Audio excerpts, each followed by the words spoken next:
ang tinatawag na text reveal. At ituturo ko sa inyo kung paano ginawa gamit ang CapCut. Let's go! Open lang natin yung CapCut, new project, select mo yung video, then add. Ngayon itapat mo dito sa nakabukas yung kamay gaya niyan.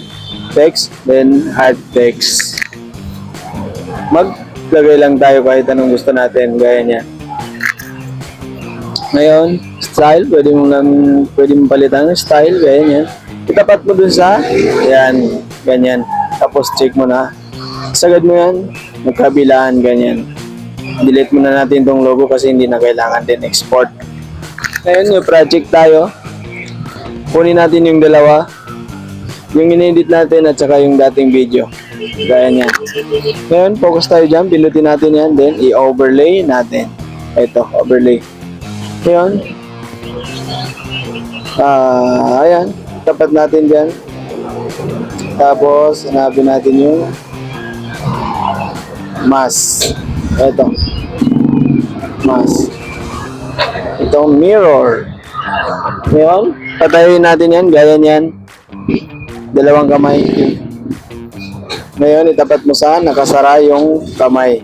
Tapos, isara mo din itong ayan, guhit. Gaya niyan. Ayan. Pag nakasara na talaga yan, maglalagay na tayo ng keyframe dyan. Yan. Ito yung keyframe. Ngayon, pag nakalagay ka na dyan, urong mo ng konti hanggang sa then magbukas yung kamay niya. Tapos buksan mo rin itong guhit gaya niyan.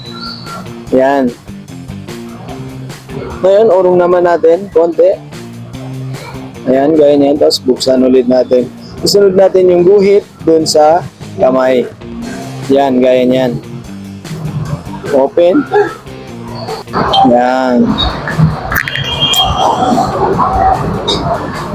Urong lang natin hanggang sa isasara naman niya yung kamay. Dahil isasara din natin.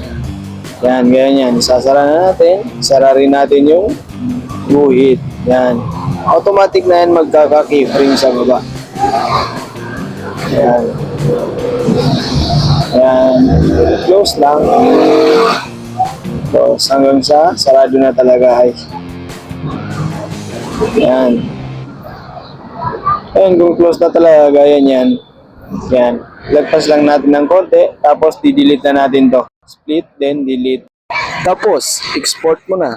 Ito ang tinatawag na text reveal. At ituturo ko sa inyo kung paano ginawa gamit ang CapCut.